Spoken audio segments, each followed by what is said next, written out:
So guys, a little update on the red van, Mr. Mom version 2.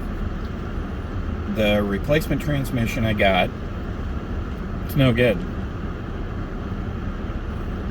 We were about ready to start work on it, and we noticed that the torque converter wasn't fully seated.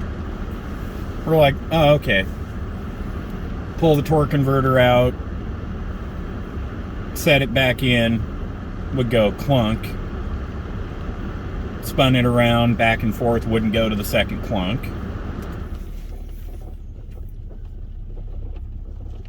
When it did go to the second clunk, it refused to do the final clunk. So the first one, all the time. The second one, 50% of the time. The third one, never.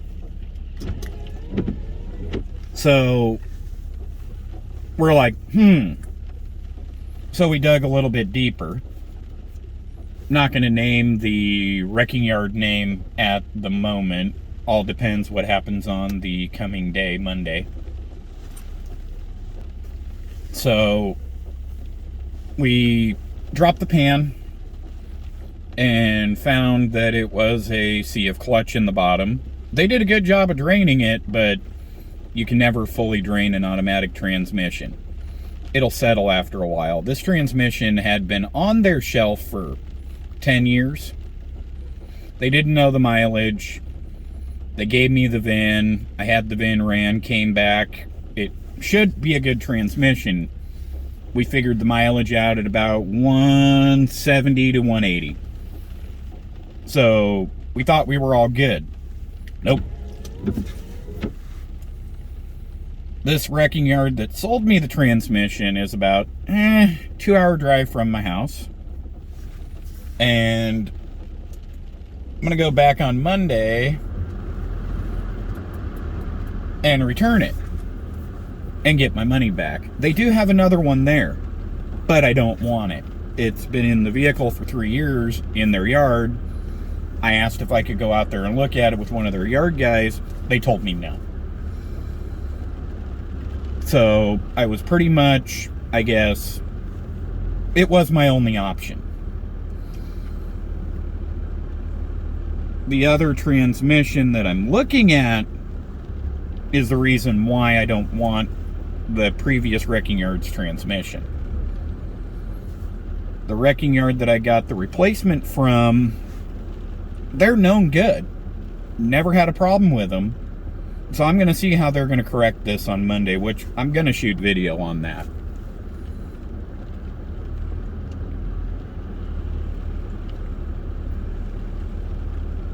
As I said, it's just been an interesting few days. I did the right thing. I did the correct thing. I got a new filter with a new pan gasket, new input-output speed sensors, new axle seals, and new torque converter seal. Just to make sure that there was going to be nothing wrong. So I have all those parts. I did notice on the transmission that I'm returning that it had a replacement solenoid pack. I'm almost betting that that transmission was starting to fail, so the previous owner replaced the solenoid pack and it just limped it along. But I don't understand how they claim it was a good transmission when the fluid is gray. Not burnt, gray. Gray means clutch. It didn't even have a reddish tint to it. If I would have put that in, it might have been fine. It might have been a gamble. But I had plans for this van. I want to eventually make boost noises with it. It's going to be an interesting build. It's the perfect platform. So the replacement to the replacement is 3 hours away from my home, which I'll be grabbing video of that too. They were nice enough to send me pictures of the transmission. It has 147,000 on it. They were nice enough to send me pictures of them taking the pan off of the transmission and sending me pictures of whatever fluid was left in the pan, plus wiping some of it on a white rag to show me that it was still red with a little bit of clutch material, which would be expected for a transmission with 147,000 miles on it. So I'm going to go buy that. I'm 100% sure it's better than the one that I got. So the whole fun's going to begin tomorrow. I'm going to have to wake up early, drive 3 hours, pick that transmission up, put it in the back of my Subaru, get back, load up the other transmission out of my truck,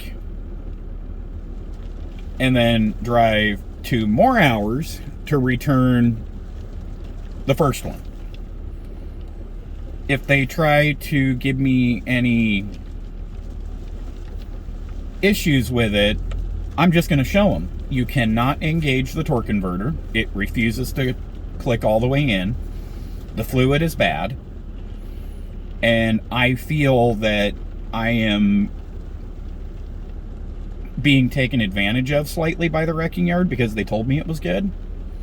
I'm not going to risk putting it in because it would just have to come right out.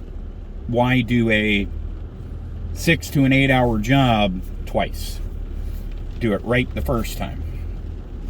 By doing it right the first time, I should spend $1,600 on a new transmission or a rebuilt one.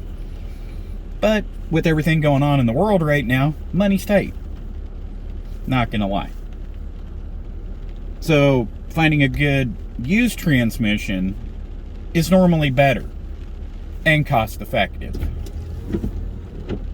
So definitely going to be an interesting day tomorrow. And following this, if you've been watching all the way through, I'm going to have other videos showing the replacement transmission, the one that I'm returning, and the reasons why I'm returning it. This has been an interesting build on Mr. Mom version 2. Mr. Mom version 1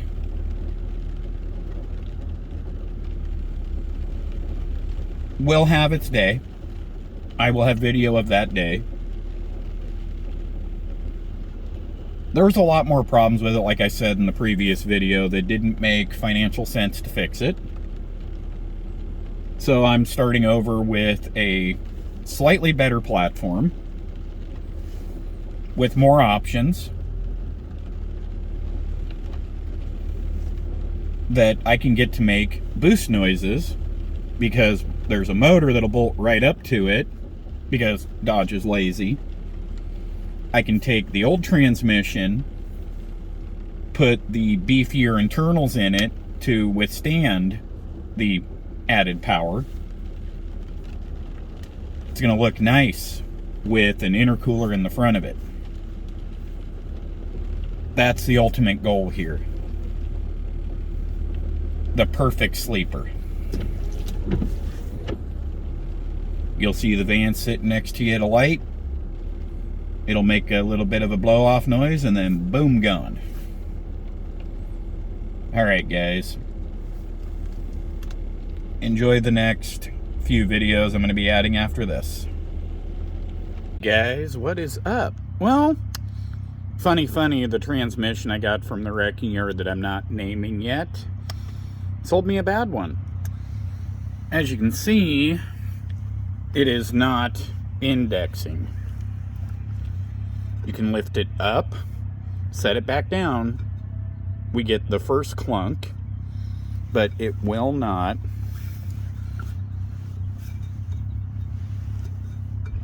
engage anything further. So this is being returned on Monday, and I'm going to pick up another transmission, not from them, but from a different wrecking yard. And also, I don't know how they can say this was a good transmission.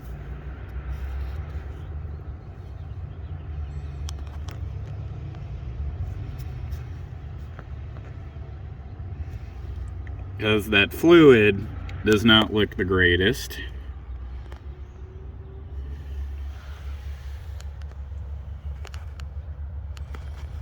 See if we can get some out of here. 1 second. Here we go. So there is clutch on it. You can see it on my fingers. That's bad.